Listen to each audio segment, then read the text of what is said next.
마태복음 8장 18절로 27절까지의 말씀 우리 다 같이 한 목소리로 합독하겠습니다.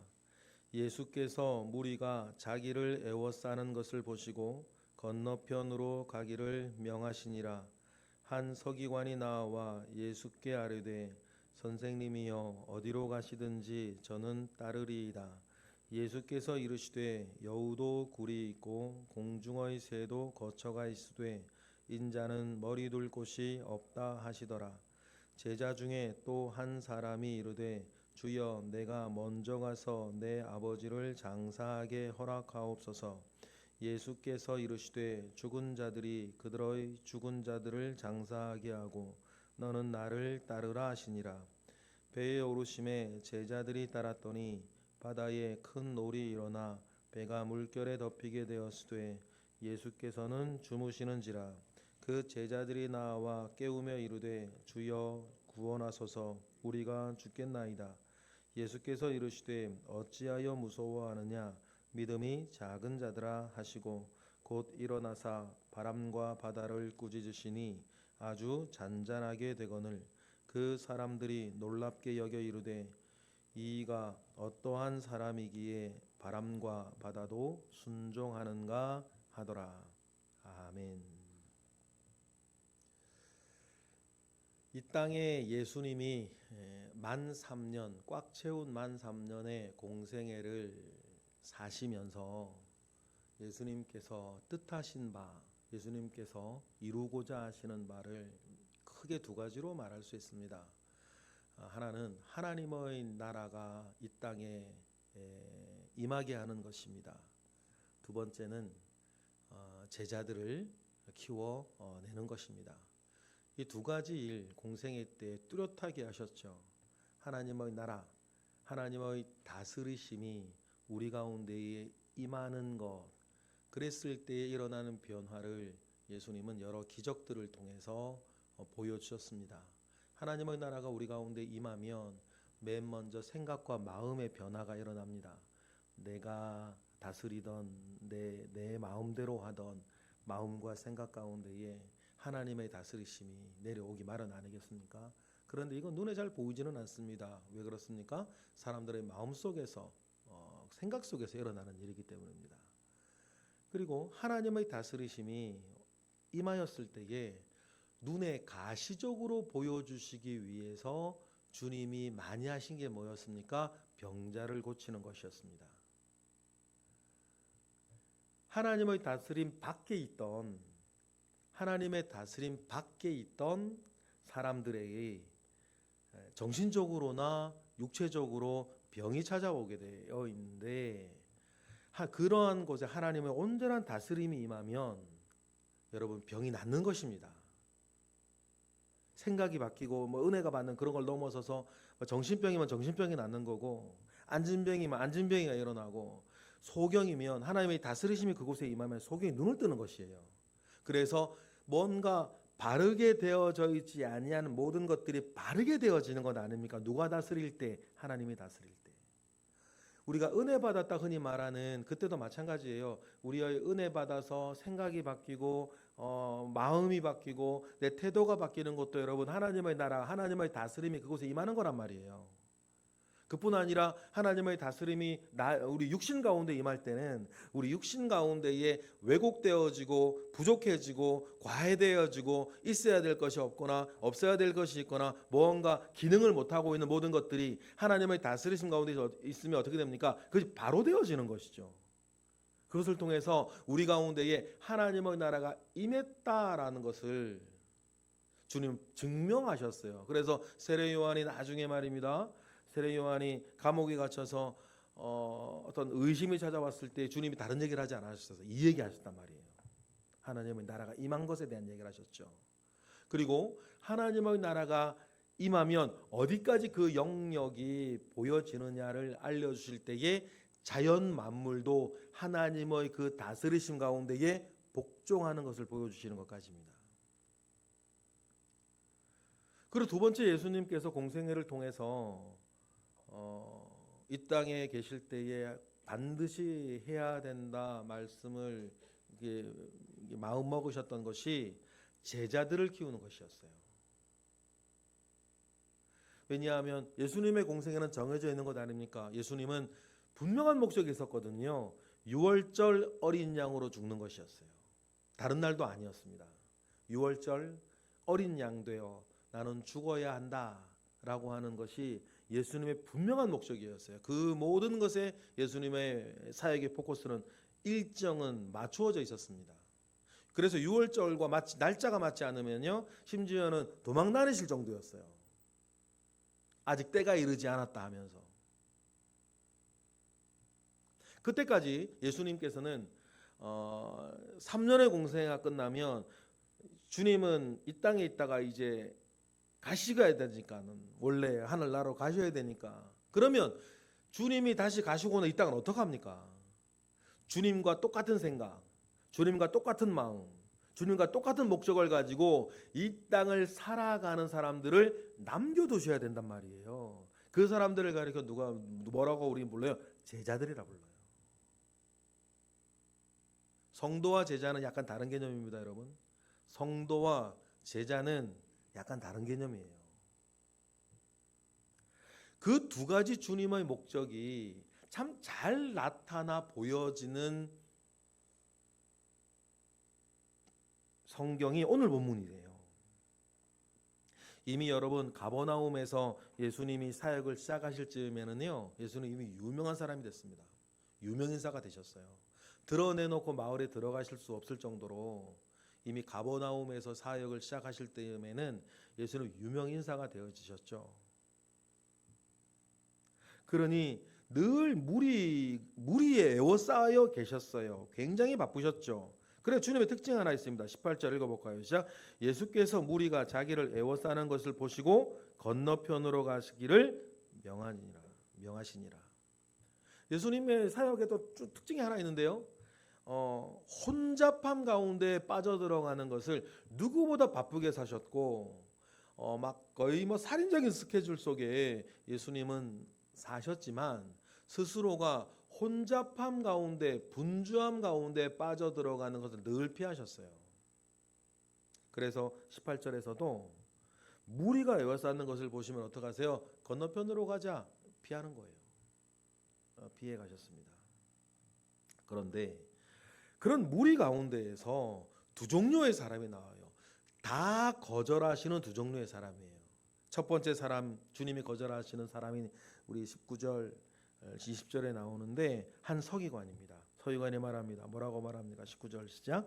한 서기관이 나와 예수께 아뢰되 선생님이여 어디로 가시든지 저는 따르겠나이다. 그런데 여러분, 주님이 이 제자를, 주님의 공생애의 목적 가운데 하나가 제자를 키워내는 거라 그랬는데, 또 재밌는 게 뭐냐면 원한다고 다 제자가 되는 건 아니었습니다. 주님이 자기들의 어떤 편한 것, 주님이 좀 편하게, 좀 좋게 사역을, 도움이 되게 사역을 하려면 마태보다는 삭개오가 낫겠죠. 삭개오 데리고 다니면요 20절 말씀을 할 필요가 없습니다. 그런데 주님은 삭개오가 아니라 마태를 데리고 다니시는 거예요. 삭개오는 아마 사복음서에 나오는 사람 중에 제일 부자였을 거예요. 아리마대 요셉이 얼마나 부자인지는 모르겠는데, 물론 헤롯 안디바나 이런 사람 더 부자였겠지만 그런 대적들 빼고 예수님을 따르는 무리 가운데에서 제일 부자는 아마 삭개오였을 거예요. 그런데도 주님은 삭개오에게 나를 따르라는 얘기 단 한 번도 안 하셨습니다. 그런데 말단 세리인 마태에게는 나를 따르라시는 거예요. 예수님의 기준이 있습니다. 19절에 서기관 같은 사람이 따르면 좋을 거예요. 잘 알아듣겠죠. 그런데 어디를 가시든지 저는 주를 따르겠다 이야기할 때 사실상의 주님의 거절이 20절 말씀 아닙니까? 20절 읽어볼까요? 시작. 예수께서 이르시되 여우도 굴이 있고 공중의 새도 거처가 있으되 인자는 머리 둘 곳이 없다 하시더라. 이것이 그 서기관의 심중을 꿰뚫어 보시는 주님의 답이었어요. 그러니까 이 서기관은 주님을 따르고자 하고, 어떤 기능적으로 보면 서기관이 주님을 따르는 게 더 도움이 될 수 있어요. 그런데 주님은 20절로 그 서기관이 말하는 그 심중을 꿰뚫어 보시고 20절로 대답을 하시면서 거절하십니다. 29절만 딱 뚝 떼어져서 주님은 굉장히 가난하게 사셨구나, 그렇게 우리가 이해할 수도 있는데, 이것이 서기관과의 대화 가운데 나온 이야기라고 한다면 20절은 그리고 무슨 얘기냐면 서기관에 감추어진 속에 있는 의도를 말하는 거죠. 그러면 인자는 나를 따르면 머리둘 곳차 없을 것이다 라고 이 말씀하시는 것은 이런 얘기가 돼요. 가난하다뿐 아니라 모든 사회적 관계도 단절돼야 될 거다는 얘기예요. 제자가 되어진다면 어쩌면 모든 사회적인 관계마저도 단절되어져야 할 것을 각오해야 될 건데 너 그거 못한다, 그 이야기를 주님 하시는 거예요. 서기관이 예수님께 지금 따르겠다라고 말하는 중심 가운데는 뭐도 있는 거예요? 유명해지겠다, 무언가 다른 의도가 또 있다는 것을 주님은 아셨기 때문입니다. 주님은 그 사람의 심중을 정확하게 꿰뚫어 볼 수 있었어요. 수가성 여인 그렇지 않았습니까? 니고데모 찾아왔을 때, 니고데모가 찾아왔을 때만 생각을 해도 당신은 하나님이 보내신 사람, 하나님의 종이다 하고 이야기만 할 때에 주님은 그거 듣지 않으셨어요. 심중을 꿰뚫어 보셨죠. 그래 바로 뭐라 얘기하세요? 거듭남에 대해서 얘기하세요. 니고데모가 어떻게 거듭나냐 묻지 않았거든요. 그런데 주님은 니고데모가 왜 왔는지 알았어요. 마찬가지로 이 서기관이 왜 왔는지 주님은 아셨습니다. 그리고는 그 의도를 밝혀내시고 사실상 거절을 하시죠. 그리고 21절에 보면 또 다른 주님의 거절이 나와요. 어떤 제자 중이라 그랬습니다. 그러니까 19절에 나오는 서기관은 제자가 아니에요. 그러나 여러분 중요한 게 이거예요. 21절에 나오는 사람은 제자라는 게 달라요. 제자가 뭐라 그럽니까? 21절 읽어볼까요? 시작. 제자 중에 또 한 사람이 이르되 주여 내가 먼저 가서 내 아버지를 장사하게 허락하옵소서. 여러분 부모님의 장사를 치르고자 하는 게 뭐가 나쁩니까?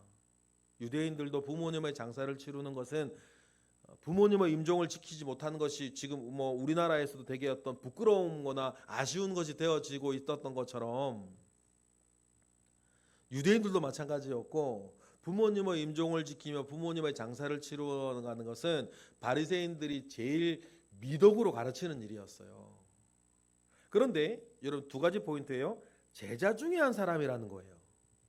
두 번째 포인트는 뭐냐면 지금 아버지가 돌아가셨냐 하는 문제 아닙니다. 아직 아버지가 돌아가신 게 아니에요.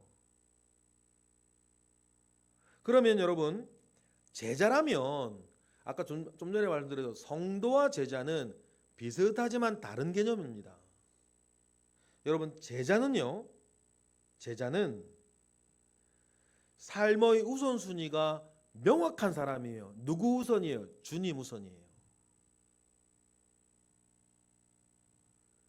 여러분 성도는 하나님 아버지 앞에서 우리가 가지게 있는 존재에 대한 이야기라고 한다면, 여러분 제자는 사명과 관련된 이야기입니다.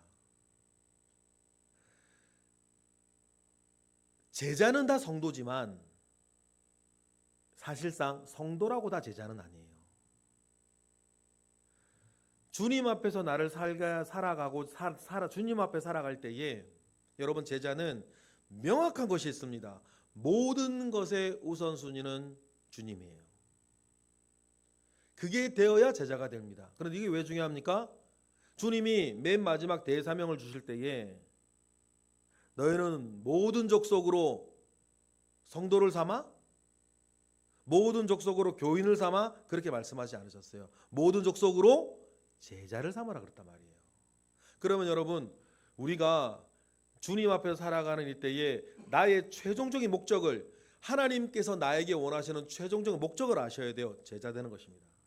근데 성도와 제자는 좀 다르다 그랬어요.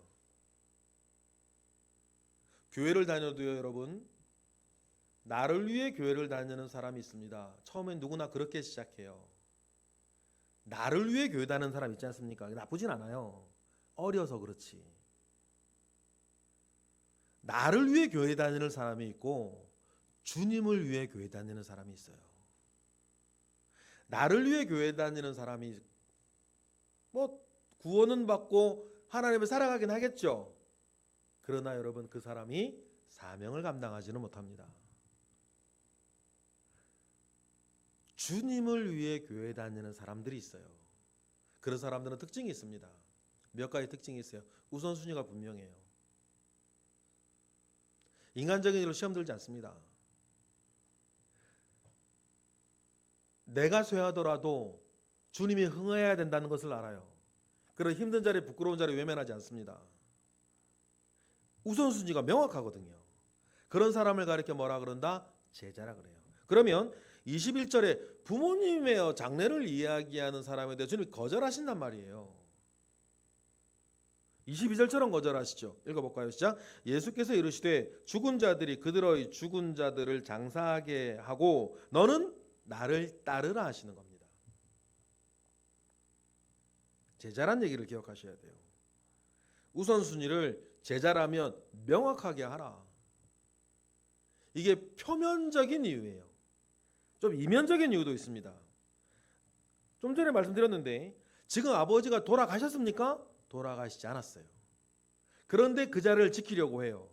그러면 여러분, 이 사람의 심중을 깨뜨려 보시는 주님의 마음 가운데에서 아버지의 임종을 지키고 장사를 치르겠다라고 하는 이 사람의 속심은 상속 문제가 있는 거예요.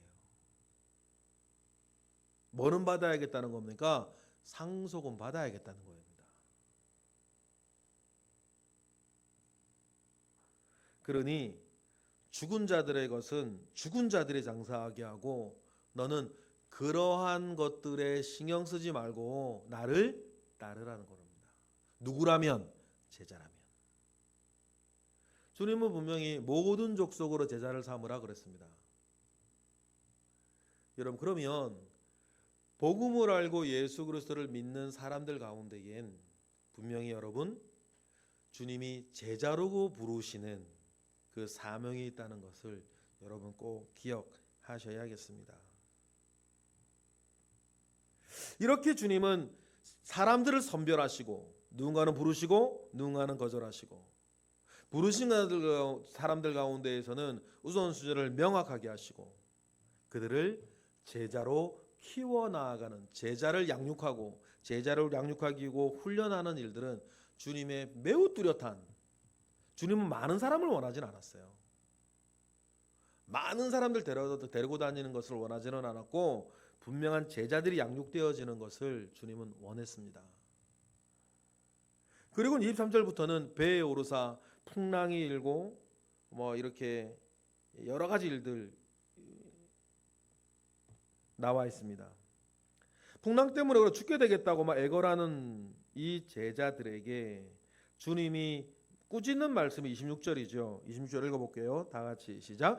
예수께서 이르시되 어찌하여 무서워하느냐 믿음이 작은 자들아 하시고 곧 일어나사 바람과 바다를 꾸짖으시니 아주 잔잔하게 되거늘. 이 구절은 두 가지를 우리에게 보여줍니다. 하나님의 다스리심이 임재할 때에 누구도 복종한다. 자연 만물도 복종한다. 우리가 경중을 큰 것과 작은 것을 따져보면 하나님이 우리를 다스려 나아갈 때에 가장 흔하고 눈에 보이지 아니하지만 가장 흔하게 일어나는 일은 우리의 마음과 생각의 변화예요. 그런 변화가 일어날 때에 우리는 여러분 이렇게 말씀하시죠. 은혜 받았습니다. 그것이 가시덤불에 떨어진 것 같은 은혜든 옥토에 떨어진 은혜 같은 것이든 어떤든 하나님의 다스리심이 이렇게 임할 때에는 우리가 다스리심 가운데 변화되어지게 되어 있는데 생각이 변하고 마음이 변하고 그러면서 시작해서 육신이 변하고 심지어는 자연 만물도 다스림 가운데 복종하여 변하는 하나님의 나라가 임하였을 때의 모습을 우리에게 보여줌과 동시에 이 상황 가운데에 흔들리고 있는 이 제자들의 작은 믿음의 문제를 다루세요. 마가복음에 믿음이 없는 자들아 그렇게 나옵니다. 믿음이 없거나 믿음이 적거나 제자들은 그런 상태에 있어서는 안 되는 것입니다. 그래서 꾸짖으시고 제자들의 믿음을 북돋아 주시는데, 그런 모습들을 하나하나 경험하면서 예수님을 따라다니던 소수의 사람들은 점점 뭐로 완성되어져 갑니까? 제자로 완성되어져 갑니다. 완성되어져가는 과정 중에 12명이면 12명의 사람들이 제자로 자라나가는 과정 중에 그들이 했던 이야기가 27절입니다. 27절 읽어볼까요? 시작. 그 사람들이 놀랍게 여겨 이르되 이가 어떠한 사람이기에 바람과 바다도 순종하는가 하더라. 이러면서 여러분 진짜 제자로 자라나가는 것입니다. 여러분 오늘 말씀을 우리가 기억을 하면서 여러분 우리의 영과 혼과 육과 삶에 하나님의 나라가 온전히 임하기를 주님의 이름으로 축복합니다. 소망하고 사십시오. 그리고 그 안에서 내가 주님의 제자로 내가 살아가겠다라고 하는 은혜를 구하시기를 바랍니다. 주님께서 우리에게 원하셨던 것은 제자였다는 것을 기억을 하고 우선순위 명확하게 하고 주를 위해 살아가는 것이, 하나님의 영광을 위해 살아가는 것이, 내 뜻이 아니라 하나님의 뜻을 이루며 살아가는 것이 나의 우선순위라는 것들을 여러분 기억하고 또 이루며 살아가는 데에 조금도 부족함이 없는 저와 여러분 되시길 주님의 이름으로 축복합니다. 기도하겠습니다. 할렐루야. 하나님, 크신 은혜 가운데에 우리와 함께 하시옵소서. 크신 능력 가운데에 우리와 함께 하옵소서. 하나님의 선하시고 온전하시고 기뻐하시는 뜻이 우리 가운데에 온전히 이루어지게 하옵소서. 이 시간 드려지는 1000번째 예물 가운데에 주님 함께 하시고 오늘도 새벽을 깨워 기도하는 이들 가운데 주님 역사하옵소서. 예수 그리스도의 이름으로 기도드렸나이다. 아멘.